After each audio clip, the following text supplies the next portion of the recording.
Royal Children of English History by E. Nesbit. Henry III. Henry III was crowned at Gloucester when he was only 9 years old. You remember that King John's crown had been lost in the wash with his other treasures, so they crowned Henry with a gold bracelet of his mother's. The lords who attended the coronation banquet wore white ribbons round their heads as a sign of their homage to the innocent, helpless child. They made him swear to do as his father had promised in the great charter sealed at Runnymede, and the Earl of Pembroke was appointed to govern the kingdom till Henry grew up. Henry grew up unlike his cruel father. He was gentle, tender-hearted, fond of romance, music and poetry, sculpture, painting and architecture. Some of the most beautiful churches we have were built in his reign. But, though he had so many good qualities, he had no bravery, no energy and perseverance. He was fond of pleasure and of the beautiful things of this world, and cared too little for the beautiful things of the soul. He was fond of gaiety, and his young queen was of the same disposition. She was one of 4 sisters. 2 of these sisters married kings, and 2 married counts, and the kings' wives were so proud of being queens that they used to make their sisters, the countesses, sit on little low stools while they themselves sat on handsome high chairs. Henry's time passed in feasts and songs and dancing. Romances and curious old Breton ballads were translated into English and recited at the court, with all sorts of tales of love and battle and chivalry. The object of chivalry was to encourage men in noble and manly exercises, and to teach them to succour the oppressed, to uphold the dignity of women, and to help the Christian faith. And chivalry was made attractive by all sorts of gay and pretty devices. Knights used to wear in their helmets a ribbon or a glove that some lady had given them, and it was supposed that, while they had the precious gift of a good lady in their possession, they would do nothing base or disloyal that should dishonour the gift they carried. Each young noble at 12 years old was placed as page in some other noble household. There, for 2 years, he learned riding and fencing and the use of arms. When the lord killed a deer, the pages skinned it and carried it home. At a feast the pages carried in the chief dishes, and poured the wine for their lords to drink. They helped the ladies of the house in many ways, and carried their trains on state occasions. At 14 a page became a squire.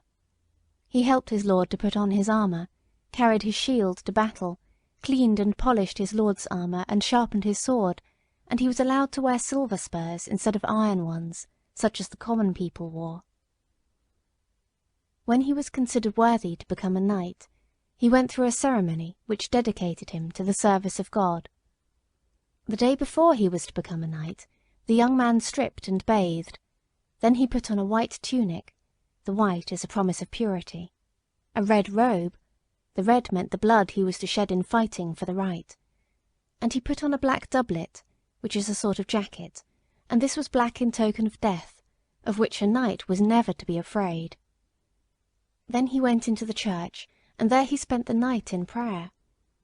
He heard the priests singing their chant in the darkness of the big church, and he thought of his sins, and steadfastly purposed to lead a new life. In the morning he confessed his sins, walked up to the altar, laid down his belt and sword, and then knelt at the foot of the altar steps. He received the Holy Communion, and then the Lord who was to make him a knight gave him the accolade, 3 strokes on the back of the bare neck, with the flat side of the sword, and said, "In the name of St. George I make thee a knight," and bade him take back his sword. "In the name of God and St. George, and use it like a true knight as a terror and punishment for evildoers, and a defence for widows and orphans, and the poor and the oppressed, and the priests, the servants of God." The priests and the ladies came round him and put on his gilt spurs, and his coat of mail, and his breastplate, and arm-pieces, and gauntlets, and took the sword and girded it on him. Then the young man swore to be faithful to God, the king, and women. His squire brought him his helmet, and his horse's shoes rang on the church pavement, and under the tall arches, as his squire led the charger up the aisle. In the presence of priests and knights and ladies assembled, the young knight sprang upon his horse, and caracoled before the altar, brandishing his lance and his sword, and then away to do the good work he was sworn to. Many, of course, forgot their promises and broke their vows, but in those wild times many a rough man was made gentle, many a cruel man less cruel, and many a faint-hearted one made bold by the noble thoughts from which the idea of chivalry sprang. Now, you know, England is governed by the Queen and Parliament. But in those old days England was ruled by the King, and by such nobles as had money and strength enough to be able to rule by force. These nobles were indeed a terror to the people. They lived in strong, stoutly built castles, with a great moat or ditch round them, and having always many retainers and armed servants, they were often able to resist the king himself. It was the growing power and riches of the king which they most dreaded, for he only could do them harm. It was then for their own sakes, to guard their own persons, to protect their own property against the king, rather than from any desire to help the people, that the barons resisted first John and then Henry. But among them was a noble, unselfish man, who loved his fellow countrymen, and saw that, to make people rich and happy and prosperous, they must be allowed to share in the government of the country in which they live. This noble Englishman, Simon de Montfort, was called the Great Earl, and it was he who headed the resistance to Henry III, when that king tried to escape from keeping the promises contained in the Great Charter, which he had bound himself to obey. The resistance grew so strong that at last there was war in England. At the Battle of Lewes, Simon de Montfort defeated Henry and took him prisoner, and with him was his son Prince Edward. Then, at last, a parliament was called. 2 knights were sent to it from each county, and from every town 2 citizens. It was chiefly to get these towns represented in Parliament that the great Earl opposed the king. Prince Edward was very anxious to escape and fight another battle for his father, so he pretended to be very ill. When he got better, he asked his jailers to let him go out riding for the benefit of his health. They agreed, but of course they sent a guard of soldiers out with him, to see that he did not escape.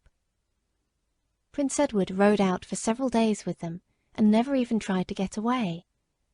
But one day he begged them to ride races with each other while he looked on. They did so, and when their horses were quite tired, he shouted, "I have too long enjoyed the pleasure of your company, gentlemen, and I bid you good day," put spurs to his horse, and was soon out of their reach. His friend the Earl of Gloucester joined him, and they soon raised an army and defeated the great Earl at Evesham.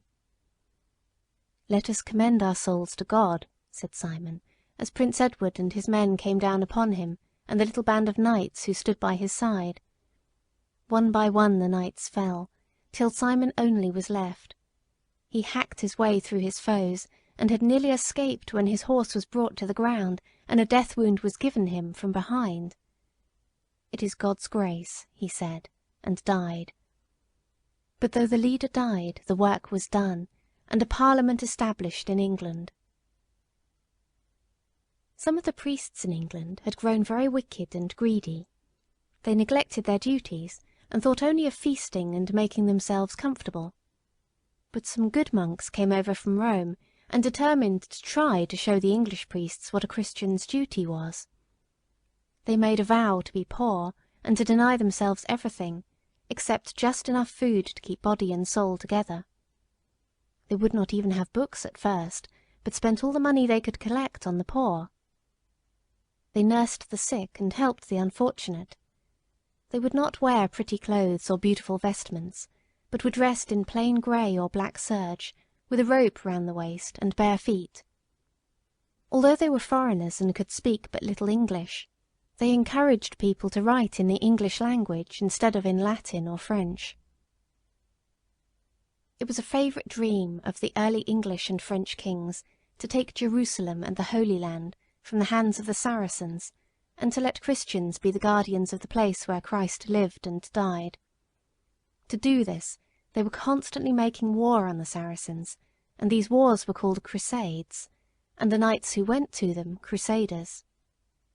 Crusaders carried a red cross on their banners and on their shields.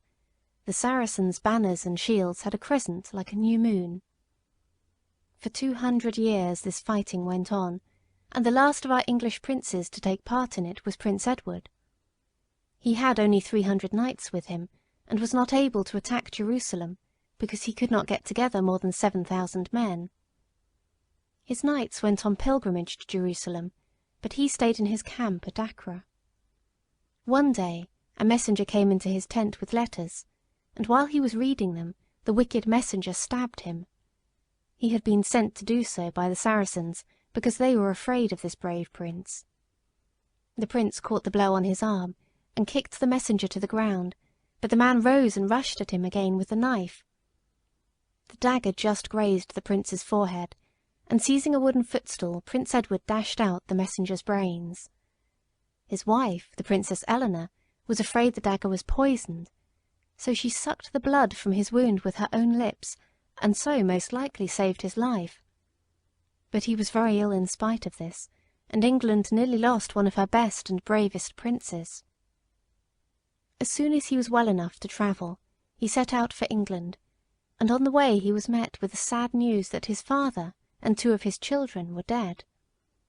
So he became the King of England, and he was the father of the first Prince of Wales.